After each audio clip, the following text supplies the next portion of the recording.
रुक करेंगे अगली खबर का। हुबली में कर्नाटक के deputy CM DK Shivakumar ने उपचुनाव को लेकर बड़ा दावा किया है।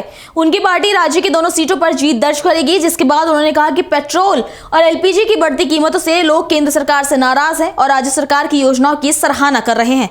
वहीं केंद्रीय मंत्री प्रहलाद जोशी के बयान पर प्रतिक्रिया देते हुए उन्होंने केंद्र पर दक्षिण भारत की अनदेखी करने का आरोप लगाया है। ನಾನು ಹ್ಯಾರಿಸ್ ಅವರು ಇನ್ನ ಬಹಳ ಜನ ಎಮ್ಎಲ್ಎಗಳೆಲ್ಲ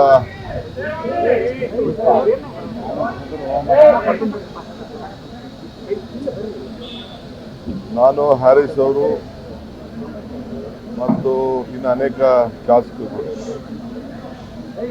ಪ್ರಿಯಾಂಕಾ ಖರ್ಗೆ ಅವರು ಮೋಟಮ್ನವರು ಎಲ್ಲ ಕೇರಳಗೆ ಅಜಯ್ ಸಿಂಗ್ ಎಲ್ಲ ಕೇರಳಗೆಲ್ಲ ಹೋಗಿದ್ದು, ಇನ್ನು ಕೆಲವರು ಅಲ್ಲೇ ಇದ್ದಾರೆ. ಎಲ್ಲ ಪ್ರವಾಸ ಮಾಡಿದ್ದೀವಿ.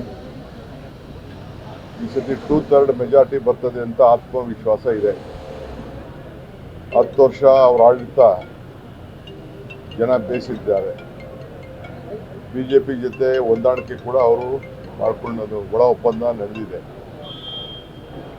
ಬಟ್ 10 ವರ್ಷದಲ್ಲಿ ಏನು ಗುರುತಾಗುವಂಥ ಅಭಿವೃದ್ಧಿ ಆಗಿಲ್ಲ. ಫೈನಾನ್ಷಿಯಲಿ ಕೂಡ ಭಾಳ ದೊಡ್ಡ ಪೆಟ್ಟು ಬಿದ್ದಿದ್ದಾರೆ. ಹೊರಗಡೆ ದೇಶದಿಂದ ಇವತ್ತು ಆಗ್ತಾ ಇರೋಂಥ ಸಮಸ್ಯೆಗೆ ಮತದಾರರು ಬಂದು ಓಟು ಕೂಡ ಆಗ್ತಾ ಇಲ್ಲ. ಅವರೆಲ್ಲ UPA ಓಟ್ ಹಾಕ್ತಾರೆ, UDA ಓಟ್ ಹಾಕ್ತಾರೆ ಅಂತೇಳಿ, ಇದು UDF ಓಟ್ ಹಾಕ್ತಾರೆ ಅಂತೇಳಿ ಅವ್ರು ಸರ್ವೆ ಮಾಡಿಸಿ ಆ ಟ್ರಾನ್ಸ್ಪೋರ್ಟೇಷನ್ಗೂ ಫ್ಲೈಟ್ ವ್ಯವಸ್ಥೆ ಕೂಡ ಇಲ್ಲ ಅಂತ ಅವರೇ ಕಾಸು ಕೊಟ್ಬಿಟ್ಟು ಬರ್ತಿದ್ರು. ಬಟ್ ಹೆಚ್ಚಿಗೆ ಫ್ಲೈಟ್ಗಳನ್ನ ಹಾಕಿಸ್ತಿಲ್ಲ. ಸೊ ಇವೆಲ್ಲ ಸಮಸ್ಯೆ ಇದೆ. ಆದರೂ ಕೂಡ ಕಾಂಗ್ರೆಸ್ ಪಕ್ಷ ಮತ್ತು UDF ಭಾಳ ಒಗ್ಗಟ್ಟಿನಿಂದ ಚೆನ್ನಾಗಿ ಕೆಲಸ ಮಾಡ್ತಾ ಇದೆ. ಸೊ ನಾನು ಸುಮಾರು ಒಂದು 14 ಕಾರ್ಯಕ್ರಮ ಪಾರ್ಟಿಸಿಪೇಟ್ ಮಾಡಿ ಬಂದಿದ್ದೇನೆ 3 ದಿನದಲ್ಲಿ. ರೋಡ್ ಶೋಗಳು ಮಾಡಿದ್ದೇನೆ, ಭಾಷಣಗಳು ಮಾಡಿದ್ದೇನೆ, ಪ್ರೆಸ್ ಕಾನ್ಫರೆನ್ಸ್ ಮಾಡಿದ್ದೇನೆ, ಎಲ್ಲ ಕಾರ್ನರ್ ಮೀಟಿಂಗ್ಸ್ ಎಲ್ಲ ಅಡ್ರೆಸ್ಕೊಂಡು ಮಾಡಿಬಿಟ್ಟು ಬಂದಿದ್ದೇನೆ. ಸೊ ಭಾಳ ಚೆನ್ನಾಗಿ ಕಾರ್ಯಕ್ರಮ, ಎಲೆಕ್ಷನ್ ಭಾಳ ಶಿಸ್ತು, ಅಲ್ಲಿ ಸ್ವಲ್ಪ ಶಿಸ್ತು ಜಾಸ್ತಿ. ಎಲ್ಲ ಪೊಲಿಟಿಕಲ್ ಪಾರ್ಟೀಸಲ್ಲೂ ಭಾಳ ಶಿಸ್ತಿದೆ. ಅವರ ಹತ್ರ ಕಲಿಯೋದು ಕೂಡ ಬೇಕಾದಷ್ಟಿದೆ. ಸೊ ಇವತ್ತೆಲ್ಲ ಕುಟುಂಬ ಸಭೆಗಳಂತ ಮಾಡ್ತಾರೆ, ಅಂದರೆ ಎಲ್ಲ ಫ್ಯಾಮಿಲೀಸು ಸೇರಿ ಸಭೆಗಳು ಮಾಡ್ತಾರೆ. ನಿನ್ನೆ ರಾತ್ರಿ ಹಂಗೆ ನಾವು ಕೊನೆ ಸಭೆ ಕುಟುಂಬದ ಸಭೆಯಲ್ಲಿ ಪಾರ್ಟಿಸಿಪೇಟ್ ಮಾಡಿಬಿಟ್ಟು ನಾನು ಬಂದೆ. ಸೊ ಹಾಗೆ ಕೇರಳ ಎಲೆಕ್ಷನ್ನು ಭಾಳ ಚೆನ್ನಾಗಿದೆ.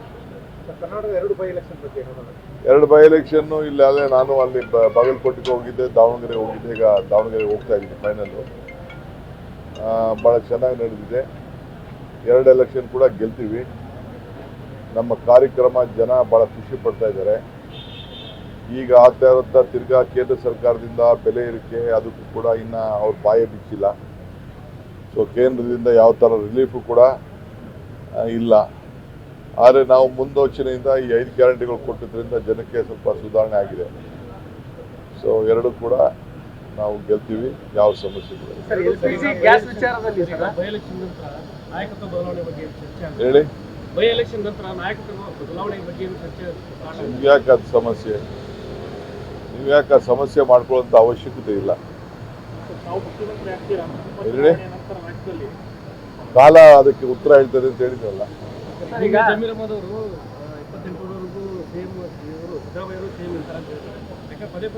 ನಾನು ಬೇರೆಯವರ ಪ್ರಶ್ನೆಗೆ ಉತ್ತರ ಕೊಡಕ್ಕೆ ತಯಾರಿಲ್ಲ. ನಾನು ಪಕ್ಷದ ಅಧ್ಯಕ್ಷ. ಯಾರು ಉತ್ತರ ಕೊಟ್ರು CM ಕೊಡಬೇಕು, ಇಲ್ಲ ನಾನು ಇಬ್ಬರು ಕೊಡಬೇಕು. ನಮ್ಮಿಬ್ಬರು ಮಾತು ಬಿಟ್ಟರೆ ಬೇರೆಯವ್ರ ಮಾತೆಲ್ಲ ಗೌನ.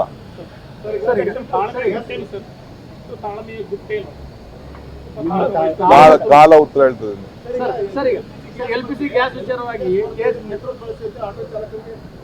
ನೋಡಪ್ಪ, ಅದನ್ನೇ ಜೋಶಿ ಅವರು ಫಸ್ಟು ನಮ್ಮ ರಾಜ್ಯದ ಹಿತಕ್ಕೆ ಸಹಾಯ ಮಾಡಬೇಕು. 2 ಇದು ಬಂತಪ್ಪ ಶಿಪ್ಪು. ಯಾಕೆ ಗುಜರಾತಲ್ಲಿ ಇಳಿತು? ಒಂದು ನಮ್ಮ ಮಂಗಳೂರಲ್ಲೋ, ಕೇರಳಲ್ಲೋ, ಚೆನ್ನೈಯಲ್ಲೋ ಇಳಿಸ್ಬೇಕಾಯ್ತು. ಈ ಕಡೆ ದಕ್ಷಿಣ ಭಾರತಕ್ಕೆ ಯಾಕೆ ಅಲ್ಲಿ ಇಳಿಸ್ಕೊಂಡ್ರು? ಅವ್ರೇನು ಬರೀ ಉತ್ತರ ಭಾರತ ನೋಡ್ತಾ ಇದ್ದಾರೆ, ದಕ್ಷಿಣ ಭಾರತ ಎಲ್ಲ ಮರಿತಾ ಇದ್ದಾರೆ. ಏನ್ ಮಾಡ್ತೀರಿ? ಅವ್ರಿಗೆ ಇಲ್ಲಿ ಬೇಸ್ ಇಲ್ವಲ್ಲ ಸೌತ್ ಇಂಡಿಯಾದಲ್ಲಿ. ಅದಕ್ಕೆ ಅವ್ರು ರಾಜಕಾರಣ ಮಾಡ್ತಾರೆ. ಸರ್ ಸಂಸದ ಮುನಿಯಪ್ಪ ಅವರು ಕೂಡ ಪತ್ರ ಬರ್ತಿದ್ದಾರೆ ಸರ್ ಕೇಂದ್ರಕ್ಕೆ.